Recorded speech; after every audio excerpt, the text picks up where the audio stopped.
বেআইনি পানীয় জলের প্ল্যান্টে লাগাতার অভিযান পুলিশের। তালা ঝোলালেন একাধিক প্ল্যান্টে। ব্যাঙের ছাতার মতো শহর ও গ্রামীণ এলাকায় গজিয়ে উঠেছে পানীয় জলের কারবার।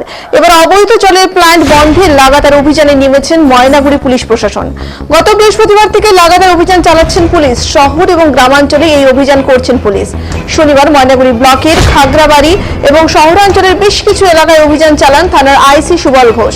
বেশিরভাগ পানীয় জলের প্ল্যান্টের বৈধ কাগজ না থাকায় তালা বন্ধ করে দেন পুলিশ। যতদিন বৈধ কাগজ তৈরি হবে না ততদিন পর্যন্ত পুরোপুরি এই জলের প্ল্যান্ট বন্ধ থাকবে বলেই জানান ময়নাগুড়ি থানার আইসি সুবল ঘোষ।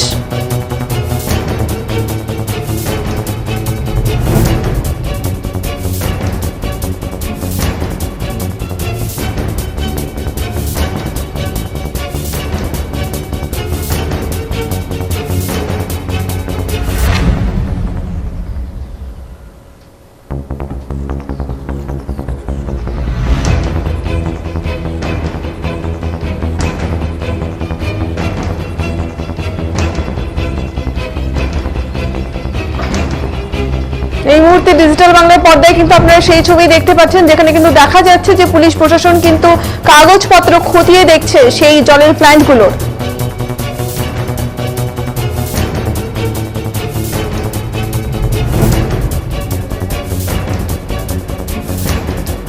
তারা কিন্তু ফ্যাসাই সার্টিফিকেট তারা কিন্তু ভালো করে যাচ করছেন এবং যে সমস্ত জায়গায় তারা কাগজপত্র পাচ্ছেন না সেই জায়গাগুলো, সেই জলের প্ল্যান্টগুলোতেই কিন্তু তারা তালা বন্ধ করে দিচ্ছেন। যতদিন পর্যন্ত বৈধ কাগজপত্র তারা রেডি করতে পারছেন ততদিন কিন্তু বন্ধ থাকবে সেই জলের প্ল্যান্টগুলো, তারা কিন্তু জানিয়ে দিয়েছেন।